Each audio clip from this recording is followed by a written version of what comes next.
A modo de introducción, yo siempre digo que tenemos que recordar las promesas de Dios, tenerlas siempre anotadas, memorizarlas, para recordarlas principalmente en los momentos de debilidad, que esas promesas son las que nos sostienen, las que nos sustentan, principalmente cuando el diablo quiere venir con mentira, cuando comenzamos a enfocarnos más en la situación actual que estamos viviendo, en el presente que estamos transitando, que en lo que Dios quiere hacer.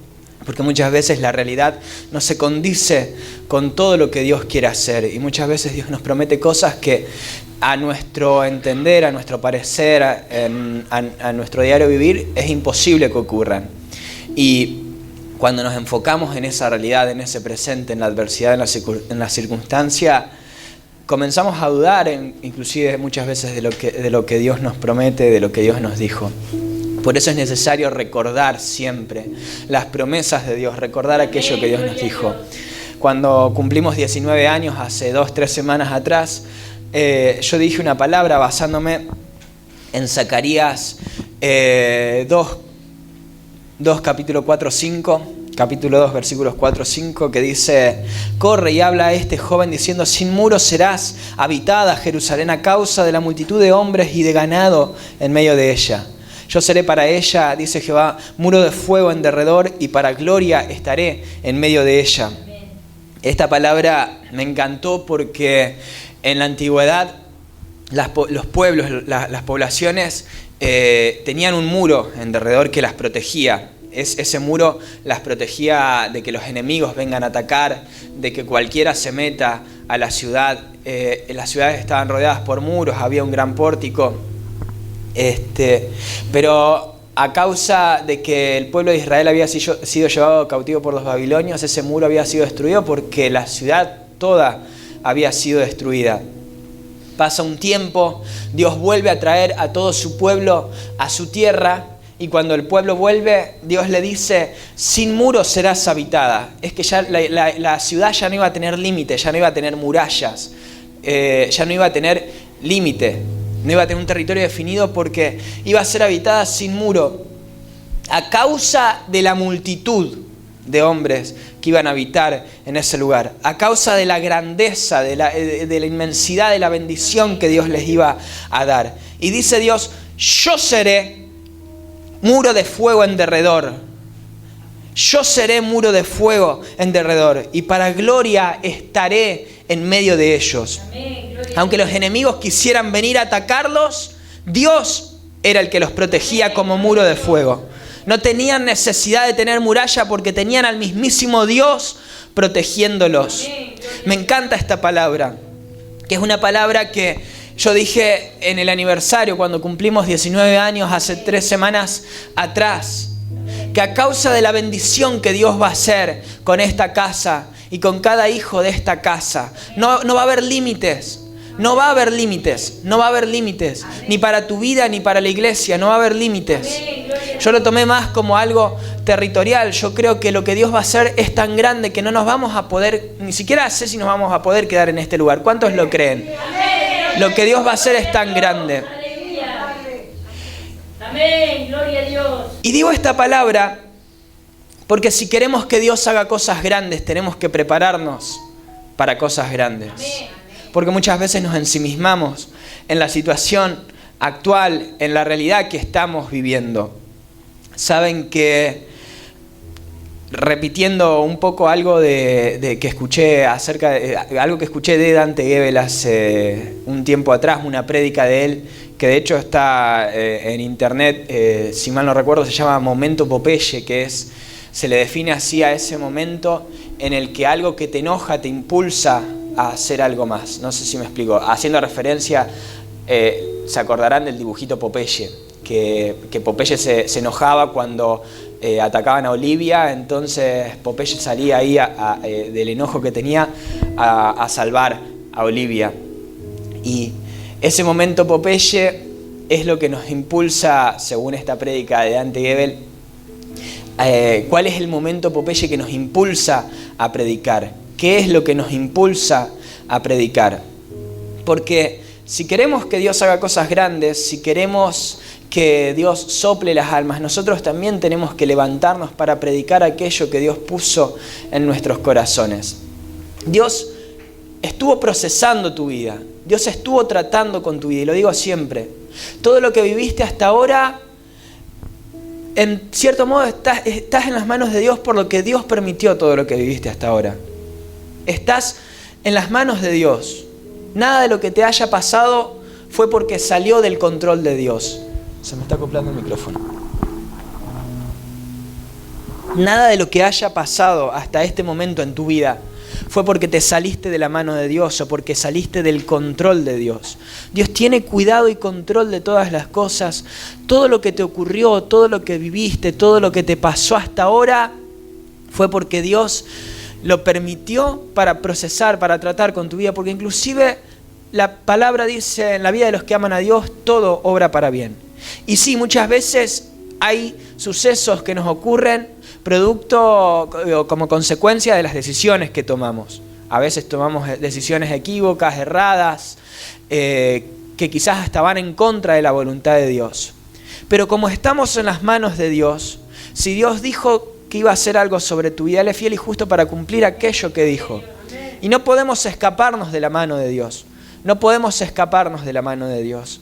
Y cuantas veces sea necesario, Dios va a volver a conducirnos al cumplimiento de su propósito, al cumplimiento de su palabra. Así en más de una ocasión nos equivoquemos, así en más de una ocasión erremos, porque Él no nos va a dejar hasta que haya hecho con nuestras vidas lo que dijo que iba a hacer, porque Él no es hombre para que mienta, ni hijo de hombre para que se arrepienta, porque Él habló, Él lo hará, Él dijo, Él lo ejecutará, dice su palabra. Porque su misericordia es para siempre, porque Él no desampara la obra de sus manos, dijo el salmista.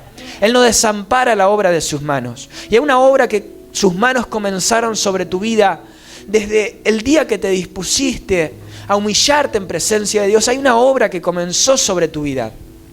Y Él no va a abandonar esa obra. Esa obra no va a ser revocada. Irrevocables son los dones y el llamamiento de Dios sobre tu vida.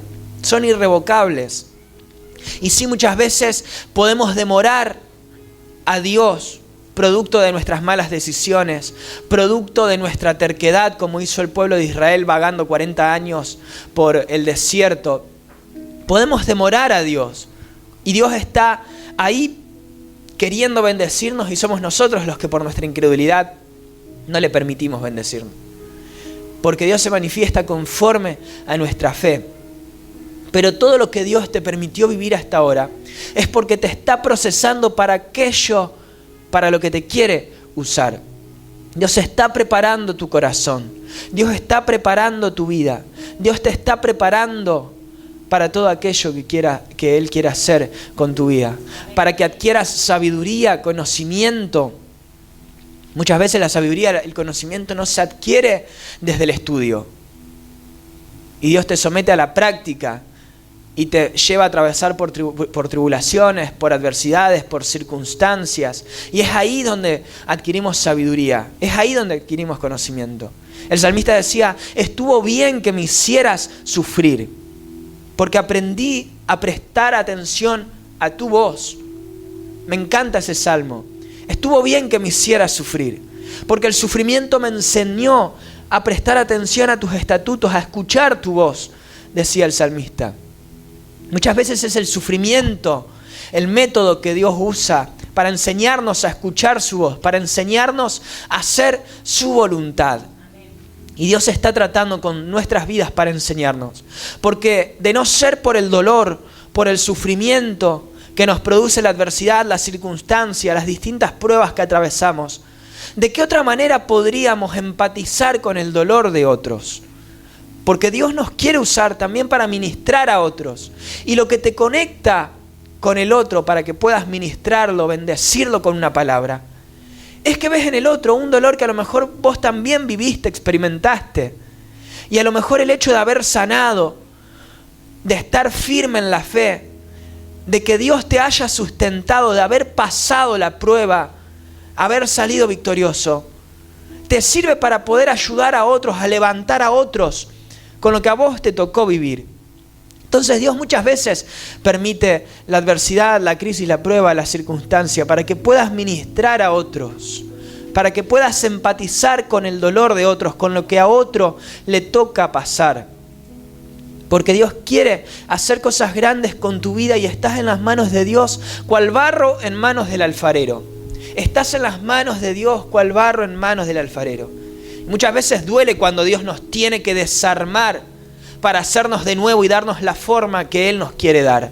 Duele el proceso, pero puedo asegurarte que si estás en las manos de Dios, el estar en las manos de Dios implica que Él te va a dar una forma más hermosa que cuando te desarmó. Si Él te desarma es porque te quiere reconstruir de una forma mucho más hermosa que cuando te desarmó. Él quiere sacar lo mejor de vos. Quiere sacar lo mejor de vos. Y habiendo hecho mención de la palabra de Zacarías, como les decía, ¿cuántos creen que Dios va a hacer cosas grandes con esta casa, en donde Dios va a soplar almas para esta casa? Pero son ustedes los que van a ministrar también a otros por medio de lo que les tocó vivir. Como hemos venido diciendo últimamente, inclusive en la última reunión de mujeres, que hablábamos acerca del sufrimiento que muchas mujeres tuvieron que pasar al haber sido golpeadas, abusadas, al haberse quedado en la calle, al haber perdido hijos, que lo dije varias veces ya y lo voy a seguir repitiendo, mujeres de esta congregación. Y si Dios te permitió vivir adversidades tan grandes, es porque lo que Dios quiere hacer con tu vida es más grande que todas aquellas adversidades que te permitió vivir. Las magnitudes de las adversidades que te tocaron soportar, de la prueba, de las circunstancias que te tocaron atravesar, es porque la bendición que Dios te va a dar es más grande que todo aquello. Y porque Dios te va a usar de una manera mucho más grande que todo aquello que te tocó vivir. Pero ¿qué es lo que te impulsa a predicar? En primer lugar, ¿hay algo que te impulsa a predicar? ¿Hay algo que te impulsa a predicar? ¿Hay algo que te impulsa a levantarte? A querer levantarte y hablar a otros de lo que viviste, de lo que experimentaste al haber conocido a Dios, al haber tenido un encuentro con Dios. Ese primer amor del que Jesús le habla a la iglesia de Filadelfia, si mal no recuerdo, de Éfeso, perdón. Ese primer amor te impulsa a querer hablar a otros de lo que experimentaste. Si ese primer amor está ardiendo en tu corazón, si esa palabra está ardiendo en tu corazón, te impulsa a predicar. A mí, por ejemplo, me cargan porque me encanta la actividad física. No consigo mi vida sin la actividad física. Y principalmente practico CrossFit. Y me cargan siempre, por lo menos en el trabajo, porque siempre estoy queriendo llevar a otros a la secta del CrossFit. Porque cuando haces algo que te gusta, que te da placer, que te ayuda, que te hace sentir bien, querés que otro también lo experimente. Lo mismo pasa con Dios. Cuando tenés una relación con Dios, cuando tenés un encuentro con Dios, cuando Dios es tu sustento, tu amparo, tu pronto auxilio, tu refugio, tu fortaleza, tu socorro, querés que otro también viva aquello que vos estás viviendo en tu relación con Dios. Querés que otro también lo experimente. Y en lo personal, algo que a mí me impulsa a predicar, algo que me enoja realmente, que es lo que me impulsa a predicar, es la decepción que muchos sienten acerca de Dios con la iglesia.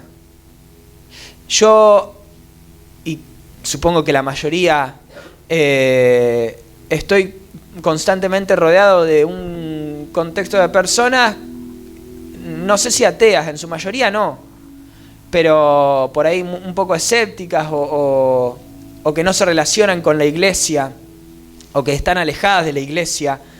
Y cuando vos le preguntás al común de la gente, cuando vos le preguntás a la mayoría de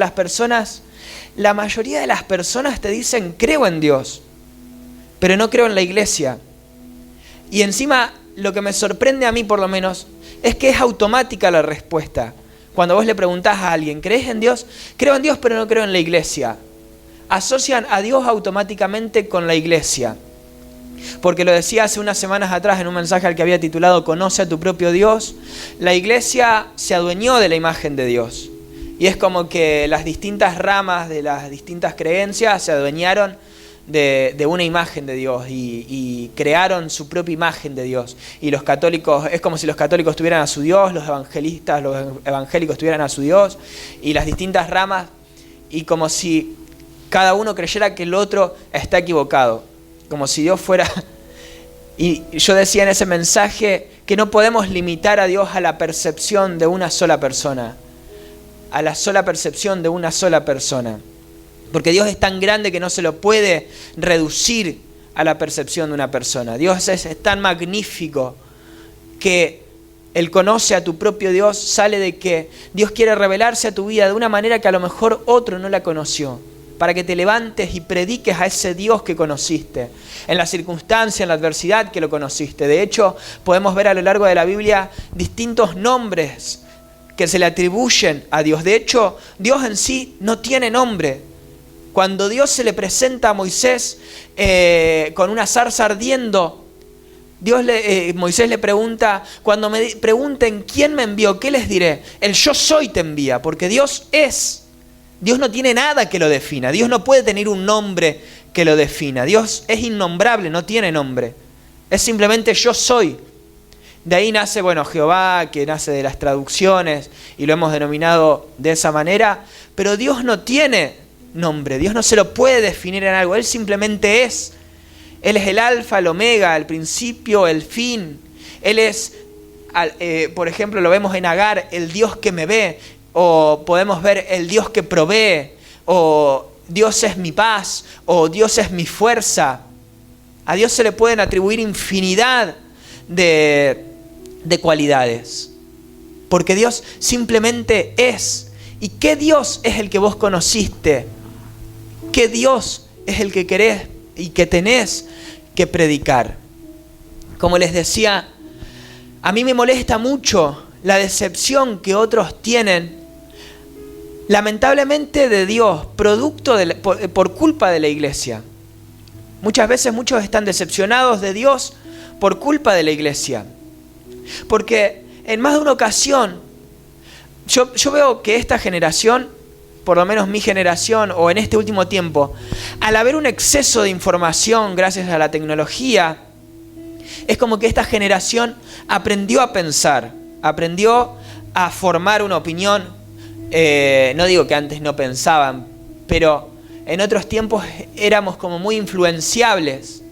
Y en lugar de leer la Biblia y de estudiar la palabra, era lo que decía el pastor, era lo que decía el cura, era lo que algún papa dijo por ahí, que capaz que ni está en la Biblia, pero quedó ahí, se aferraron a eso, y no tiene base, y no tiene fundamento, no tiene lógica, no tiene coherencia. Y se fue repitiendo generación tras generación, y por ahí, inclusive de ahí hasta se adoptaron costumbres y prácticas que no tienen sentido, que son infundadas, que no están en la Biblia, pero son creencias arraigadas. Y el conoce a tu propio Dios nace de poder estudiar la palabra de Dios, saber qué es lo que Dios nos quiere decir, tener conocimiento. El pueblo de Dios pereció por falta de conocimiento. Y es necesario que nos nutramos de la palabra de Dios, que leamos la palabra de Dios, que conozcamos la palabra de Dios para lo que Dios nos quiere hablar, porque el Espíritu habla a la fuente, dice la palabra. El Espíritu habla lo que hay dentro nuestro. Y es necesario que nos nutramos de conocimiento, de lectura de la Biblia y de distintos escritores que tienen algo realmente interesante para decir, de no ensimismarnos, de no dejar un poco por ahí las series, las novelas, los noticieros y ver qué hay en nuestra fuente para que Dios hable a nuestros corazones. Porque lamentablemente el no tener conocimiento de la palabra de Dios es lo que llevó a que toda una generación perezca, que toda una generación se aleje de Dios, no quiera saber nada con Dios. Como les decía hace un ratito, que vos les preguntes, ¿crees en Dios? Sí, creo en Dios, pero a mi manera, no creo en la iglesia. Porque es como que la asocian automáticamente. Dios y la iglesia y Dios, porque como que la iglesia se adueñó de la imagen de Dios y no deja que nadie más se acerque a Dios, sino pasa primero por la iglesia. Y es lamentable que la gente no sienta que no se puede acercar a Dios, porque la iglesia se apropió de esa imagen, porque quisieron inclusive un poco manipular esa imagen, vender un modelo falso de Dios. ¿Y por qué digo un modelo falso de Dios? Porque vendieron una falsa esperanza. Vendieron una falsa esperanza. Romanos capítulo 5 dice, yo se los leo. Justificados pues por la fe tenemos paz para con Dios por medio de nuestro Señor Jesucristo, por quien también tenemos entrada por la fe a esta gracia en la cual estamos firmes y nos gloriamos en la esperanza de la gloria de Dios. Y no solo esto, sino que también nos gloriamos en las tribulaciones, sabiendo que la tribulación produce paciencia, y la paciencia prueba, y la prueba esperanza, y la esperanza no avergüenza, porque el amor de Dios ha sido derramado en nuestros corazones por el Espíritu Santo, porque Cristo, cuando aún éramos débiles, a su tiempo murió por los impíos. Ciertamente apenas morirá alguno por un justo, con todo pudiera ser que alguno osara morir por el bueno. Mas Dios muestra su amor para con nosotros, en que, siendo aún pecadores, Cristo murió por nosotros. Pues mucho más, estando ya justificados en su sangre, por él seremos salvos de la ira. Porque si, siendo enemigos, fuimos reconciliados con Dios por la muerte de su Hijo, mucho más, estando reconciliados, seremos salvos por su vida. Y no solo esto, sino que también nos gloriaremos en Dios por el Señor nuestro Jesucristo, por quien hemos recibido ahora la reconciliación. Lo que quiero destacar de lo que les acabo de leer es: la esperanza no avergüenza. La esperanza no avergüenza. Se ha predicado a Dios, se ha vendido un modelo de Dios, o se ha vendido el Evangelio, porque cuando vos predicás tenés que tratar de convencer, uno cree que tiene que tratar de convencer al otro de lo que uno le está diciendo. Entonces muchas veces se ha predicado un evangelio en el que si vos aceptás a Dios, Dios te puede dar el auto que querés. Si vos aceptás a Dios, Dios te puede dar la casa que querés. Si vos aceptás a Dios, Dios te puede dar el trabajo que querés. Dios te puede dar la salud, el milagro que estás esperando. Se ha vendido un modelo de Dios en el que Dios vino para solucionarnos la vida, para mejorar nuestra calidad y nuestro nivel de vida. Y eso muchas veces nos ha hecho pensar en que cuando nos ocurre una adversidad, una crisis, una circunstancia, es porque Dios no está, porque Dios nos dejó, porque Dios nos abandonó, porque Dios se enojó, porque nos salimos de la voluntad de Dios. Y constantemente estamos atravesando por circunstancias, por adversidades, por tribulaciones, lo acabamos de leer. Nos gloriamos en las tribulaciones, decía Pablo a los romanos, sabiendo que la tribulación produce paciencia, y la paciencia prueba, y la prueba esperanza, y la esperanza no avergüenza. Aún las tribulaciones, justamente las tribulaciones, las pruebas, las luchas, las adversidades, las circunstancias, las enfermedades, las crisis, son las que producen en nosotros esperanza. ¿Pero qué esperanza? Porque tendemos a acercarnos a Dios. El ser humano en sí tiende a acercarse a Dios cuando necesita un milagro. El ser humano tiende a acercarse a Dios cuando ya no le queda nada más a qué recurrir.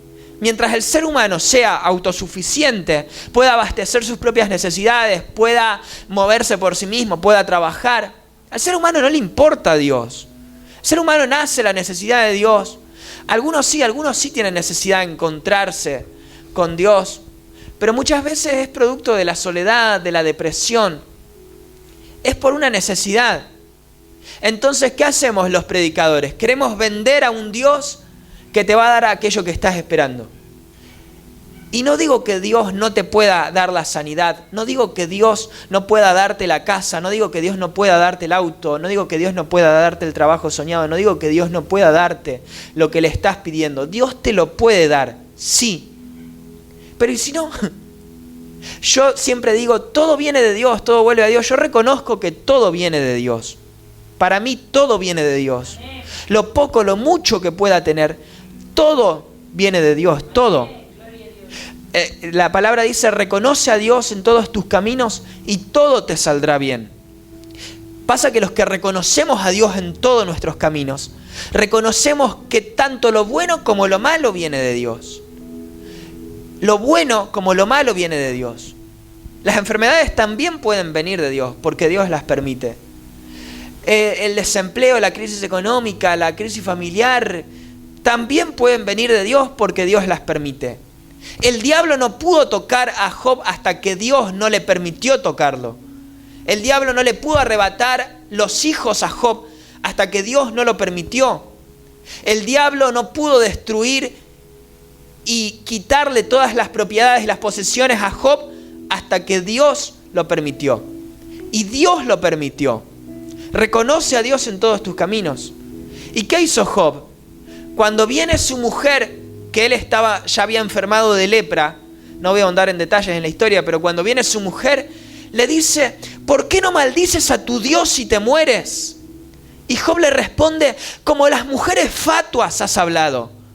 ¿Recibiremos el bien de Dios y el mal no lo recibiremos? Dios dio, Dios quitó, sea el nombre de Jehová bendito. Así como Dios lo enriqueció, le dio todo lo bueno que tenía. Cuando Dios permitió que lo malo le sobrevenga, también reconoció y glorificó el nombre de Dios.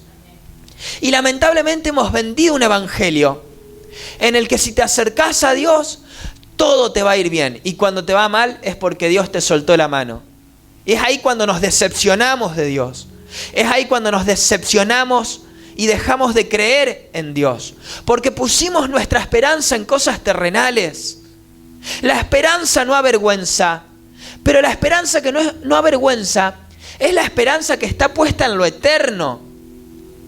La esperanza que nosotros predicamos, la esperanza que nosotros creemos, la fe que nosotros tenemos, que es la certeza de lo que se espera y la convicción de lo que no se ve, no es en que Dios nos va a dar el auto, no es en que Dios nos va a dar una linda casa, no es que nunca nos vamos a enfermar, no es que nunca vamos a tener que sepultar a un ser querido, no es que no vamos a tener que padecer. La esperanza en la que nosotros creemos es que aunque vengan crisis, adversidades, tribulaciones, circunstancias, sabemos que lo tenemos a Dios, y si lo tenemos a Dios nos puede faltar todo, porque con Dios no nos hace falta nada. Con Dios no nos hace falta nada porque con Él lo tenemos todo. Con Él lo tenemos todo. Pero si redujiste a Dios a un auto, si redujiste a Dios a que Él sane una enfermedad, si redujiste a Dios a que Él te dé un lindo trabajo, un sueldo estable, una casa, entonces no sabes en qué creíste. Porque si Dios no responde ninguna de esas necesidades de la forma o en el momento en el que vos la estabas esperando, ahí es cuando te decepcionás de Dios, cuando dejaste de creer en Dios. Porque tu esperanza no estaba puesta en lo eterno, estaba puesta en lo terrenal. Y si lo tenés a Dios, lo tenés todo, porque sos consciente de que si te morís hoy, vas a estar en el paraíso, te vas a encontrar con Él, vas a tener la vida eterna. Esa es nuestra esperanza. Esa es nuestra esperanza. Y ese es nuestro consuelo.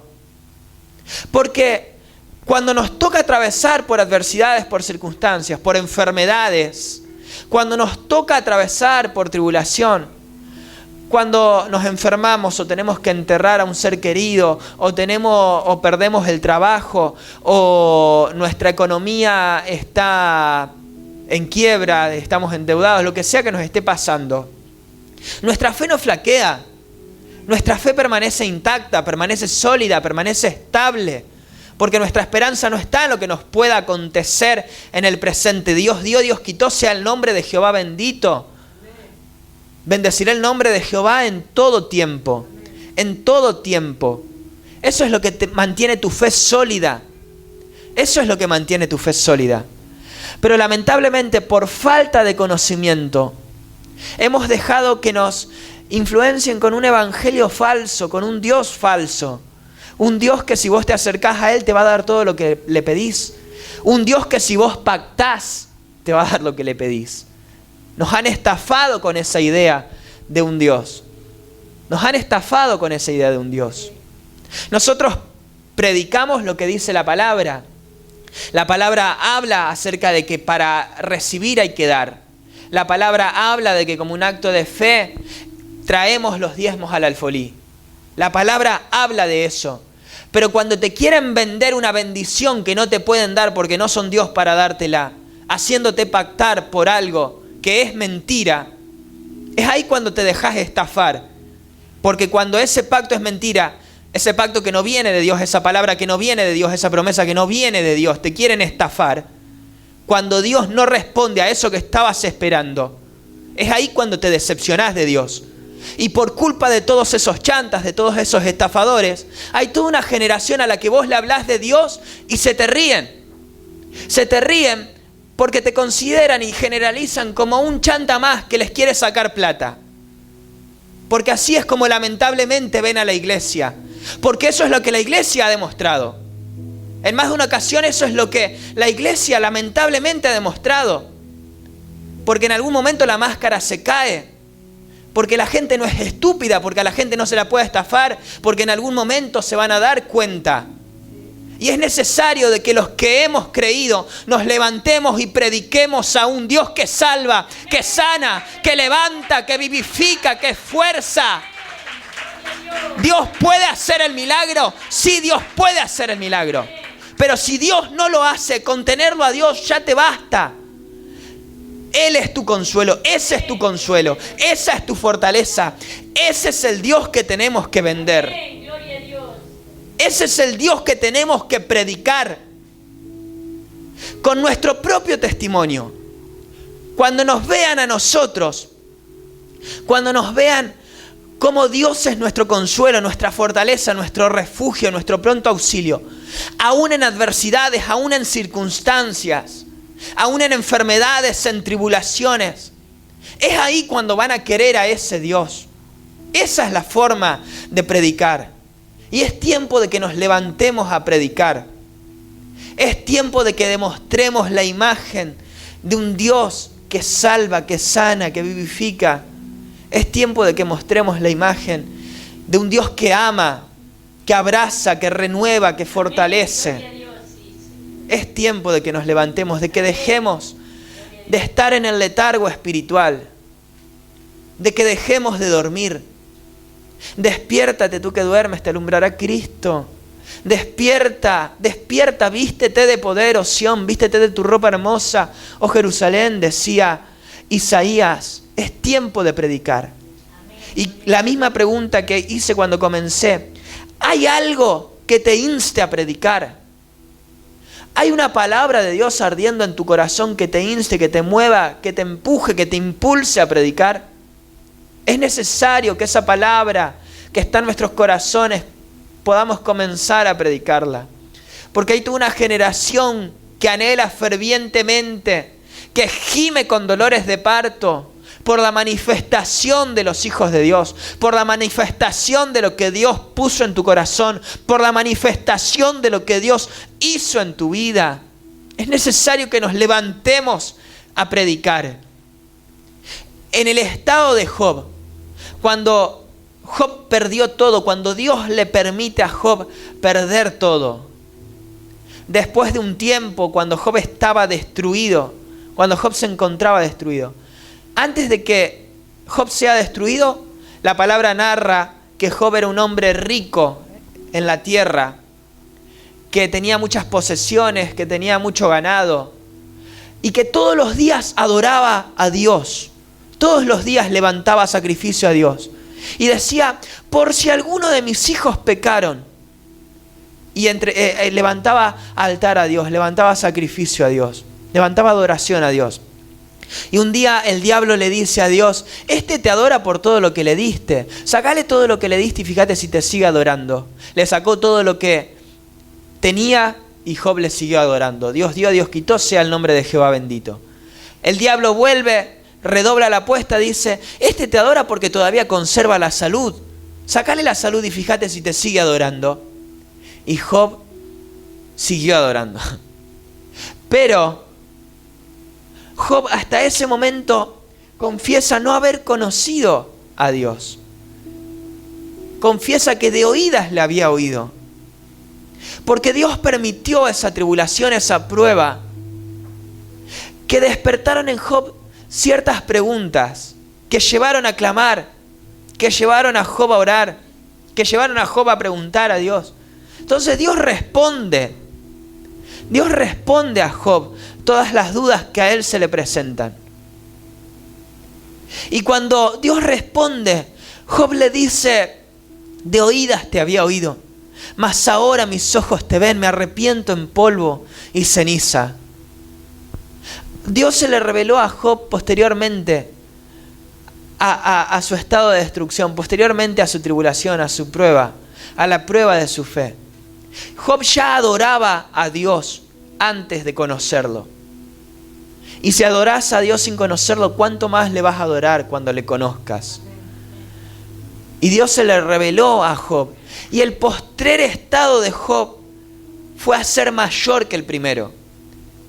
Dios le restituyó a Job todo lo que Job había perdido, todo lo que Job se le había quitado, todo lo que a Job se le había sacado. Inclusive Dios le vuelve a dar hijos a Job, le vuelve a dar riquezas, posesiones, porque sí, Dios te quiere y puede bendecirte.